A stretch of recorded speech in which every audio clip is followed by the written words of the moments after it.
Hello बच्चों, good morning. कैसे हैं आप लोग? और आज आप लोगों को मगध साम्राज्य के बारे में बताएंगे। कल आप लोगों ने महाजनपद काल के बारे में पढ़ा और उसमें आपने पढ़ा कि कैसे जो मगध साम्राज्य है ये सबसे शक्तिशाली महाजनपद के रूप में सामने आया। कल एक छोटा सा मिस्टेक हो गया था। जो कुरु राज्य की राजधानी थी वो इंद्रप्रस्थ ही सही है, वहां पे मैंने गिरिब्रज कर दिया था, उसको आप लोग ठीक कर दीजिएगा। मगध साम्राज्य की ही राजधानी राजगिरी और गिरिब्रज थी, जिसको बाद में पाटलिपुत्र भी राजधानी के रूप में आया सामने, उदयन के द्वारा उसको बनाया गया था। तो ये थोड़ा सा मिस्टेक है, इसको ठीक करिएगा। और आज हम आगे बढ़ेंगे, मगध साम्राज्य के बारे में पढ़ेंगे कि कौन कौन से जो शासक हैं मगध साम्राज्य में आए और कैसे ये साम्राज्य बाकी महाजनपदों को आगे जो है मिलाने में सफल रहा। तो चलिए मगध साम्राज्य के बारे में देखते हैं।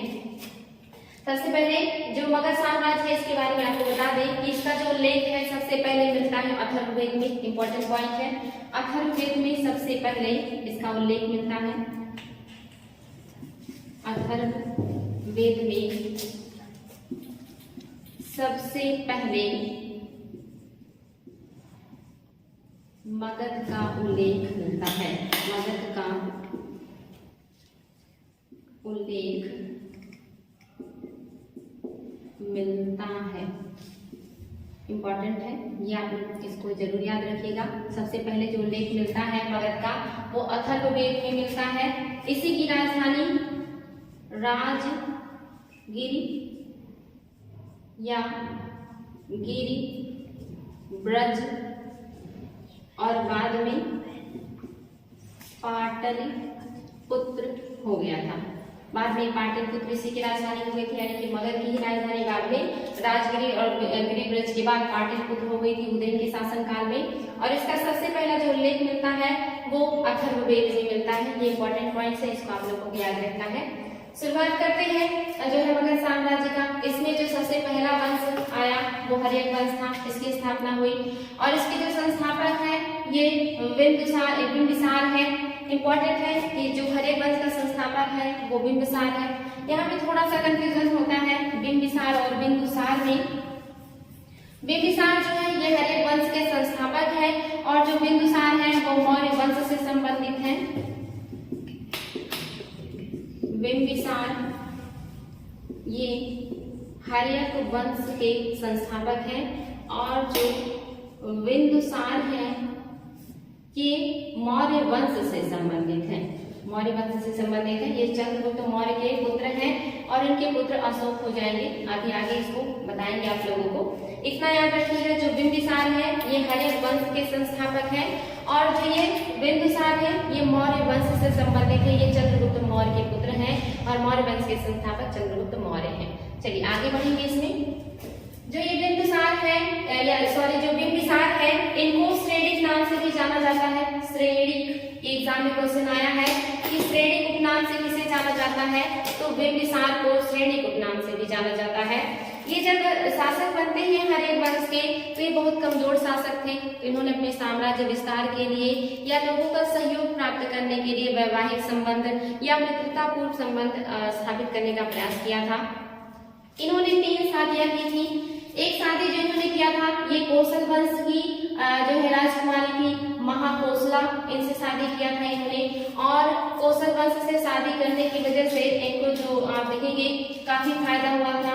दूसरा जो शादी इन्होंने जो इनकी सेकंड पत्नी थी वो बज्जी संघ की थी और जो है यहाँ चेटक की बहन थी। ये बज्जी संघ के जो चेटक शासक थे उनकी बहन थी जिनसे इन्होंने शादी किया था। बज्जी संघ की स्थापना लिच्छवियों ने किया था और बज्जी जो है ये विश्व का पहला गणतंत्र बना था। ये भी बहुत इंपॉर्टेंट है, एग्जाम में क्वेश्चन आया है कि विश्व का या इंडिया का पहला गणतंत्र कौन सा संघ था, तो बज्जी संघ था जिसको लिच्छवियों ने स्थापित किया था। इस वंश से भी बिंबिसार ने शादी या कहिए कि रिश्तेदारी बनाई थी और चेतक की बहन से शादी किया था। जो इनकी तीसरी पत्नी थी वो मद्र देश, जो पंजाब क्षेत्र का एक देश था मद्र देश या मद्र राज, वहां की राजकुमारी थी क्षेमा। तीसरी पत्नी जो थी बिंबिसार की वो क्षेमा थी जो पंजाब के मद्र राज्य की जो है राजकुमारी थी। तो इन्होंने 3 शादियां किया। एक कौशल के जो नरेश है उनकी बहन से, और दूसरा जो शादी किया बज्जी संघ में चेटक की बहन से किया है, और तीसरी जो शादी किया है वो मध्य देश की राजकुमारी क्षेमा से किया है। तो यहाँ से इन्होंने जो है वैवाहिक संबंध स्थापित करके अपने साम्राज्य को सुदृढ़ करने का प्रयास किया था। इसके अलावा इन्होंने जो राजधानी बनाई थी वो गिरिब्रज बनाई थी, यानी कि उस समय मगध की जो राजधानी थी वो गिरिब्रज थी।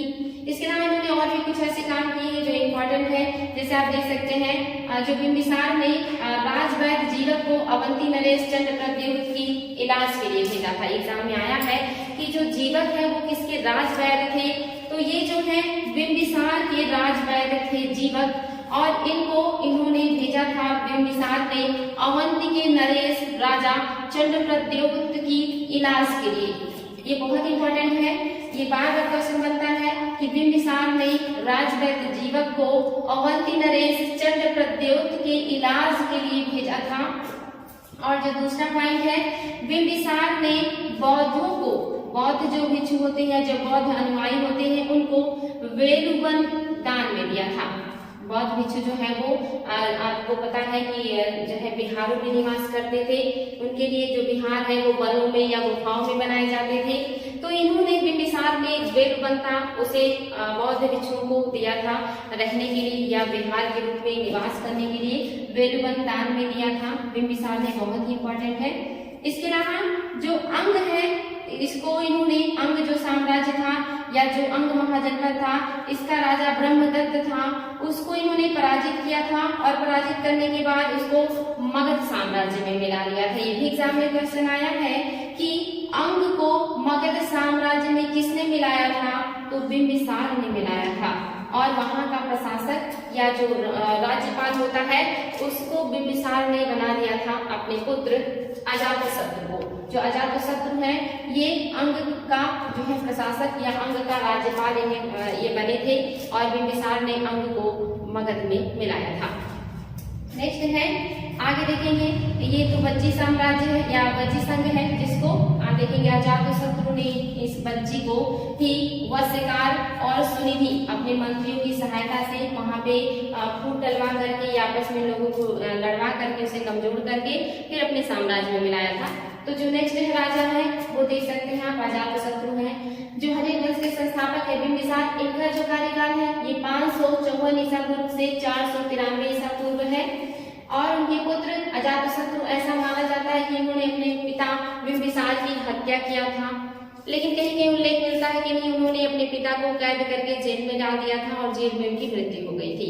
लेकिन उनको ज्यादातर लोग कहते हैं कि जो मतलब अजातशत्रु है इन्होंने बिंबिसार की हत्या की थी, इसीलिए इन्हें पितृहंता जो है कहा जाता है, या इस वंश को ही, हर्यक वंश को ही पितृहंता वंश कहा जाता है। ये भी एग्जाम में क्वेश्चन आया है कि पितृहंता वंश किसे कहा जाता है, पितृहंता वंश किसे कहा जाता है, तो हर्यक वंश को ही पितृहंता वंश कहा जाता है। यहाँ के जो पुत्रों ने अपने पिता की हत्याएं की या उनसे साम्राज्य को छीना था, इसीलिए हर्यक वंश को पितृहंता वंश कहा जाता है, बहुत इंपॉर्टेंट है। ये जो अजातशत्रु है इनको कुड़िक नाम से जाना जाता है, कुड़िक, ये बहुत इंपॉर्टेंट है। ये एग्जाम में क्वेश्चन आता है कि श्रेणिक नाम से किसे जाना जाता था और कुड़िक नाम से किसे जाना जाता था। अजातशत्रु को ही कुड़िक नाम से जाना जाता था। इनकी जो कार्यकाल है ये आप देख सकते 493 ईसा पूर्व से 461 ईसा पूर्व है। इनकी जो माता है इनका नाम चेतना है और इनकी जो पत्नी है वजीरा है, और ये जो वजीरा है ये कौशल की राजकुमारी है। कौशल से जो है शादी का या वैवाहिक संबंध इनके पिता बिंबिसार ने भी स्थापित किया था और कौशल नरेश की बहन से शादी किया था। लेकिन जो अजातशत्रु है ये कौशल पे फिर से हमला कर देते हैं और वहां के जो शासक है उन्होंने अपनी पुत्री का विवाह अजातशत्रु से किया था और उनकी पुत्री का नाम वजीरा था। वजीरा जो है ये कौशल की जो है राजकुमारी है। कौशल से यानी कि जब ये शादी होती है अजातशत्रु की तो उन्हें काशी दहेज में मिलता है। अजातशत्रु को काशी दहेज में मिला था और उसका जो वार्षिक आय था वो 1 लाख रुपए थे, यानी कि एक साल में वहां से अजातशत्रु को 1 लाख रुपए मिलते थे। यानी कि वहां इस समय तक सिक्के में लोग एक तरीके से कहेंगे कि जो कर वगैरह था वो पे करने लगे थे। जो पंचमार्क सिक्के हैं वो प्रचलित हो चुके थे। तो यहाँ से इम्पोर्टेंट है, एग्जाम में आया भी है कि किसको काशी दहेज में मिला था, तो अजातशत्रु को मिला था। किसने दिया था काशी को दहेज में? तो कौशल नरेश ने दिया था अपनी पुत्री वजीरा से शादी करने पर कालासुर को, जिसका इनकम 1 लाख रुपए वार्षिक था। इन्हीं के शासनकाल में बहुत इंपॉर्टेंट है, प्रथम बौद्ध संगीत हुआ था और ये राजगिरी की गुफाओं में हुआ था। राजगिरी जो उनकी राजधानी थी वहां पे हुआ था, सप्तपर्णी गुफा में। इंपॉर्टेंट है, प्रथम बौद्ध संगीति अजातशत्रु के शासनकाल में हुआ है, राजगिरी की सप्तपर्णी गुफा में हुआ है और इसके जो अध्यक्ष थे वो महाकश्यप थे। वेरी वेरी इंपॉर्टेंट, बहुत बार एग्जाम में आता है कि राजा कौन थे, अध्यक्ष कौन थे, प्लेस कौन सा था और गुफा कौन सी थी। तो ये आप लोगों को मतलब याद होना चाहिए, बहुत इंपॉर्टेंट है। और इसी बौद्ध संगीति में जो बुद्ध की शिक्षाओं का विभाजन हो जाता है 2 भागों में, सुत्त पिटक और विनय पिटक में। आगे चल के एक और पिटक इसमें जुड़ेगा, अभिधम्म पिटक। सुत्त पिटक में बौद्ध या बुद्ध द्वारा दी गई शिक्षाएं हैं। विनय पिटक में बौद्ध भिक्षुओं के लिए नियम कानून बनाए गए हैं, उनके आचरण को लेकर के उसमें नियम कानून बनाए गए हैं। और जो धम्म पिटक है या अभिधम्म पिटक है उसमें बुद्ध के दार्शनिक उपदेश है। यहाँ पे बुद्ध द्वारा दी गई शिक्षाएं हैं सुत्त पिटक में। विनय पिटक में बौद्ध भिक्षुओं के लिए नियम कानून है और जो तीसरा अभिधम्म पिटक आएगा उसमें दार्शनिक विचारधाराओं का संकलन है। ये भी बहुत इंपॉर्टेंट है, बार बार आता है कि बौद्ध भिक्षुओं के लिए नियम कानून या विधि विधान किसमें मिलता है? तो विनय पिटक में मिलता है। बहुत इंपॉर्टेंट है बच्चों, ये याद होना चाहिए। इसका जो संकलन है ये प्रथम बौद्ध संगीति में ही हुआ है, ये भी आप लोगों को याद होना चाहिए। इस राजवंश के जो तीसरे शासक हैं वो उदयन है, बहुत इंपॉर्टेंट है। ये भी ऐसा माना जाता है कि इन्होंने ही अपने पिता अजातशत्रु की हत्या करके जो है साम्राज्य को हथियाया था या मगध के शासक बने थे। इनका जो कार्यकाल है ये देख सकते हैं आप, जो है 445 ईसा पूर्व तक है, यानी कि आप यहाँ पे आप देख सकते हैं 461 ईसा पूर्व से 445 ईसा पूर्व तक उदयन का जो है शासनकाल है। और ये जैन धर्म के जो है कहे कि संरक्षक थे, इनको संरक्षक माना जाता है। संरक्षक, ये जैन धर्म के संरक्षक थे। इसके पहले आपने देखा जो अजातशत्रु है ये बौद्ध धर्म के संरक्षक हैं, लेकिन उदयन जो है ये जैन धर्म के संरक्षक हैं। इन्होंने अपनी राजधानी परिवर्तित करके राजगिरी से पाटलिपुत्र को स्थापित कर दिया था, यानी कि जो पाटलिपुत्र है जो वर्तमान पटना है बिहार का, इसी को उस समय जो है पाटलिपुत्र के नाम से जाना जाता था। और ये गंगा और सोन नदी के संगम पर है। ये बार बार एग्जाम में आता है कि पाटलिपुत्र की जो स्थापना है वो किसने किया था? उदयन ने किया था, या फिर इसकी जो स्थापना है किन नदियों के संगम पर किया गया था? तो गंगा और सोन नदी के संगम पर किया गया था। बहुत इंपॉर्टेंट क्वेश्चन है बच्चों, इसको याद रखिएगा। इन्होंने ही पाटलिपुत्र को अपनी राजधानी बनाई थी और ये गंगा और सोन नदी के संगम पर है जो वर्तमान में पटना नाम से जाना जाता है। इनके जो है पुत्र हैं, पुत्रों में आप देख सकते हैं एक अनिरुद्ध है, एक मुंडक है और एक नागदशक है। नागदशक अंतिम शासक थे। उदयन के जो अंतिम पुत्र मतलब पुत्र है या तीसरे पुत्र है नागदशक, यही अंतिम शासक है हर्यक वंश के। इसके बाद जो है नया वंश स्थापित हो जाएगा शिशुनाग वंश। तो ये इंपॉर्टेंट है, ये सारे जो है आप देख सकते हैं हर्यक वंश से संबंधित इंपॉर्टेंट पॉइंट्स है, ये आप लोगों को याद होना चाहिए। नेक्स्ट जो है ये शिशुनाग वंश है। शिशुनाग वंश की स्थापना जो है वो शिशुनाग ने किया था। ऐसा माना जाता है कि नागदशक जो है ये बहुत अयोग्य थे और इनसे परेशान होकर के जनता ने जो है एक मंत्री थे या इन्हीं के मंत्री थे नागदशक के, और उनका नाम शिशुनाग था और उनको जनता ने राजा बनाया था। और जब शिशुनाग जो है राजा बनते हैं तो नए राजवंश की स्थापना करते हैं जिसको शिशुनाग वंश के नाम से जाना जाता है। इन्होंने अपनी राजधानी वैशाली को बनाया था। इसके पहले आपने देखा जो मगध की राजधानी है वो पाटलिपुत्र थी, लेकिन जब शिशुनाग का शासनकाल आता है तो उन्होंने अपनी राजधानी जो है वैशाली को बना लिया है। ये इंपॉर्टेंट है, अगर एग्जाम में आए कि शिशुनाग वंश ने अपनी राजधानी कहाँ बनाया था, तो वैशाली बना लिया था। इन्हीं के जो पुत्र हैं शिशुनाग के, ये इसमें बहुत ज्यादा इंपॉर्टेंट नहीं है, बस इतना याद रखिएगा जो शिशुनाग है इन्होंने अवंती को मगध में मिलाया था। एग्जाम में आता है कि अवंती को मगध में किसने मिलाया था, तो शिशुनाग ने अवंती को मगध में मिलाया था। ये इंपॉर्टेंट पॉइंट है, इसको आप लोग याद रखिएगा। आगे है इन्हीं के जो पुत्र हैं उनका नाम जो है कालासुर है, या इन्हीं को काकवर्ण उपनाम से भी जाना जाता है। बहुत इंपॉर्टेंट है ये 3 उपनाम, एक तो श्रेणिक बिंबिसार, दूसरा कुणिक अजातशत्रु, तीसरा काकवर्ण कालाशोक। ये 3 उपनाम आप लोगों को याद होना चाहिए, कूट में भी एग्जाम में आ चुका है, तो इसको बहुत केयरफुली ध्यान देंगे।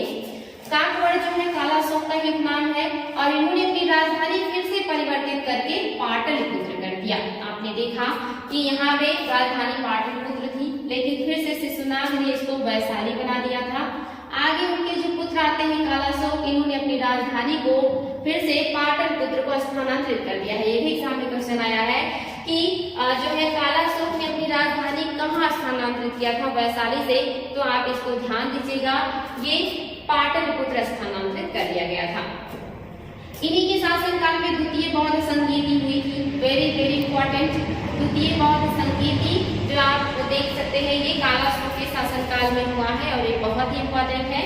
और ये जो हुआ था ये वैशाली में हुआ था और इसकी जो अध्यक्षता किया था ये भी बहुत इंपॉर्टेंट है, सब्बा कुमीर या सब्बा कामी, दोनों एक ही व्यक्ति के नाम है। ये थोड़ा सा डिफरेंसेस अलग अलग किताबों में थोड़ा सा डिफरेंसेस मिलता है बच्चों, क्योंकि जो अंग्रेजों द्वारा लिखा गया इतिहास इंग्लिश वर्ड था उसको हिंदी में ट्रांसलेट किया गया है, तो थोड़ा सा आपको कहीं कहीं देखेंगे वर्ड्स में डिफरेंसेस मिलेंगे। तो यहाँ पे आप ये देख सकते हैं जो अध्यक्ष है वो सब्बा कमीर या सब्बा कामी है और इन्होंने द्वितीय बौद्ध संगीति की अध्यक्षता की थी। ये बहुत ज्यादा पूछता है कि किसके शासनकाल में हुआ था, यानी कि राजा कौन था और उस समय अध्यक्षता किसने किया था और वो प्लेस कौन था जहाँ पे ये बौद्ध संगीति का आयोजन किया गया था। तो बहुत इंपॉर्टेंट है। पहला जो है कालाशोक के शासनकाल में आपने देखा राजगिरी में हुआ है और उसकी जो अध्यक्षता है वो किया है, यहाँ पे आप देख सकते हैं इसकी जो अध्यक्षता है वो महाकश्यप ने किया है। और दूसरी जो हुई है ये आप देख रहे हैं कालाशोक के शासनकाल में हुई और इसकी अध्यक्षता जो है वो सब्बा कमीर ने की है। तीसरी जो होगी वो आप देखेंगे अशोक के शासनकाल में होगी और वो राजगिरी में होगा। इसके बाद आप देखेंगे जो चौथा बौद्ध संगीत होगा वो कश्मीर के कुंडलवन में होगा और वो आपका हो जाएगा जाकर के जो है उस समय के जो शासक थे कनिष्क उनके शासनकाल में हो जाएगा। तो इसके अलावा आप देख सकते हैं इनके शासनकाल से और भी कुछ इंपॉर्टेंट पॉइंट्स हैं जो जुड़े हुए हैं। बौद्ध संघ का विभाजन हो गया इनके शासनकाल में, या इस बौद्ध संगीति के बाद बौद्ध संघ का विभाजन हो गया 2 भागों में, एक है अस्थविर और दूसरा है महासंघिक। वेरी वेरी इंपॉर्टेंट, 2 भागों में विभाजित हुआ है, अस्थविर और महासंघिक बौद्ध धर्म का विभाजन हुआ है। किसके शासनकाल में हुआ बच्चों, तो ये कालाशोक या काकवर्ण के शासनकाल में हुआ है। आगे है इसी में इस वंश का जो अंतिम शासक है वो नंदीवर्धन है। आप देख सकते हैं शिशुनाग वंश का जो अंतिम शासक है वो नंदीवर्धन है। और आप देख सकते हैं जो दूसरी राजधानी थी इसको वैशाली के रूप में बनाया था कालाशोक ने। इनकी जो पहली राजधानी थी परिवर्तित करके पाटलिपुत्र को बनाया था और दूसरी जो राजधानी थी वो इनकी वैशाली थी और यहीं पे ही इसका आयोजन किया गया था। आगे जो वंश आता है नंद वंश आता है, यानी कि शिशुनाग वंश के बाद जो मगध में साम्राज्य की स्थापना करेंगे वो नंद लोग करेंगे, नंद वंश की स्थापना करेंगे। और नंद वंश में जो संस्थापक है वो महापद्मनंद है। वेरी वेरी इंपॉर्टेंट, नंद वंश के संस्थापक महापद्मनंद हैं और उन्होंने 2 उपाधियां धारण की थी, एक राट और एक छत्र। मैं ये चीज बताया था आपको उत्तर वैदिक काल में कि अलग अलग दिशाओं के राजाओं का अलग नाम होता है। जैसे पूर्व का जो राजा होगा वो सम्राट होगा, उत्तर का राजा विराट होगा, मध्य का राजा होगा, दक्षिण का जो राजा होगा वो भोज होगा और जो पश्चिम का राजा होगा वो स्वराट होगा। लेकिन चारों दिशाओं को जीत ले या सभी को अपने साम्राज्य में मिला ले तो एक राट या सर्वराट होता है। तो इन्होंने उपाधि धारण की है एक राट और सर्व छत्रांतक की, यानी कि इन्होंने चारों दिशाओं के राजाओं को हराकर अपने साम्राज्य का विस्तार किया था। और इनका साम्राज्य जो है ये पंजाब से लेकर के गोदावरी नदी के तट तक विस्तृत था। इन्होंने कलिंग के भी कुछ क्षेत्रों को जीत करके अपने साम्राज्य में मिलाया था। तो ये उपाधि आप लोगों को याद होना चाहिए, एक राट और सर्व या एक छत्र। और जो इन्होंने एक और भी मतलब एक नाम से जाने जाते हैं, ये माने जाते हैं कि परशुराम के अवतार थे। एग्जाम में आया है कि किस शासक को परशुराम का अवतार कहा गया है, तो ये है आपके महापद्मनंद, इनको परशुराम का अवतार माना गया है।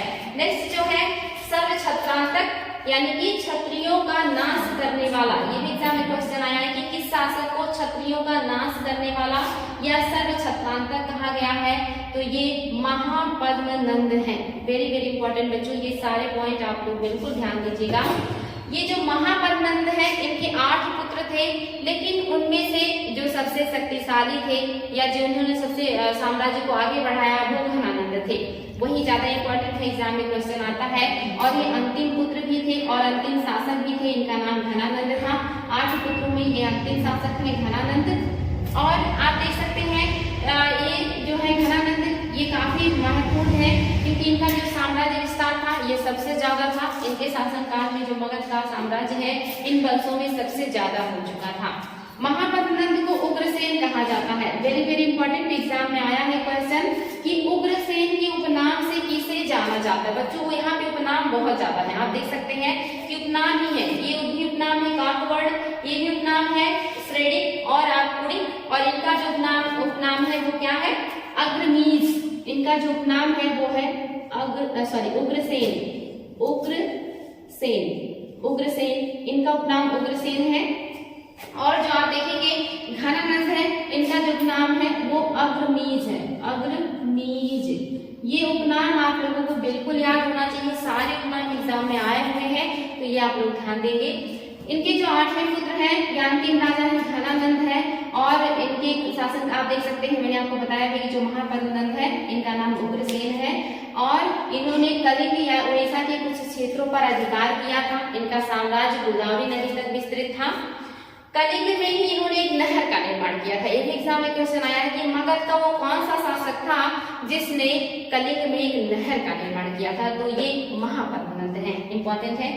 इसके अलावा आप देख सकते हैं जो घनानंद है, इनको ग्रीक जो शासक है ये अग्रमीज या जो है जंद्रमीज कहते हैं, जंद्रमीज। ये आपने देखा अग्रमीज, इसके अलावा एक और नाम है इनका जंद्रमीज, इंपॉर्टेंट है। ये जो है जैनमीज, 2 नाम है इनका, 2 नाम से इनको पुकारा जाता है, इंपॉर्टेंट है। घनानंद के ही शासनकाल में सिकंदर महान का आक्रमण हुआ था। ये भी बहुत इंपॉर्टेंट है, एग्जाम में आए क्वेश्चन कि कौन से शासक के समय या मगध में वो कौन सा राजवंश था या कौन सा शासक था जिसके शासनकाल में सिकंदर महान का आक्रमण हुआ था। तो अगर शासक पूछेगा तो वहां पे नंद वंश का शासन था, और अगर शासक पूछेगा तो घनानंद का शासन था। उसी समय चंद्रगुप्त मौर्य भी थे और कौटिल्य भी थे मगध में। कौटिल्य जो थे इसी घनानंद के दरबार में रहते थे, और घनानंद ने उनको अपमानित किया था, जिसकी वजह से वो नाराज होकर के इस साम्राज्य को नष्ट करने का प्रण लेते हैं और चंद्रगुप्त मौर्य को अपना जो है शिष्य बनाते हैं और इनके खिलाफ लड़ने के लिए उनको तैयार करते हैं। उसी समय सिकंदर महान का आक्रमण हुआ था इंडिया पे। ये सारी चीजें आगे बताएंगे कि कैसे आक्रमण किया, कौन कौन से राजाओं को उन्होंने हराया, किस राजाओं ने उनका मदद किया या देश के साथ गद्दारी की, या सिकंदर के बारे में जो भी इंपॉर्टेंट पॉइंट है वो सारी चीजें आगे बताएंगे। लेकिन इतनी जो चीजें मैंने आपको बताया बच्चों मगध के बारे में ये याद रखेंगे। कल आप लोगों का जो है मौर्य साम्राज्य शुरू करेंगे और सिकंदर महान के बारे में आगे डिटेल में बताएंगे। तो आज के लिए इतना रहने देते हैं बच्चों, अच्छे से पढ़ाई कीजिए, बार बार रिवाइज कीजिए और थैंक यू।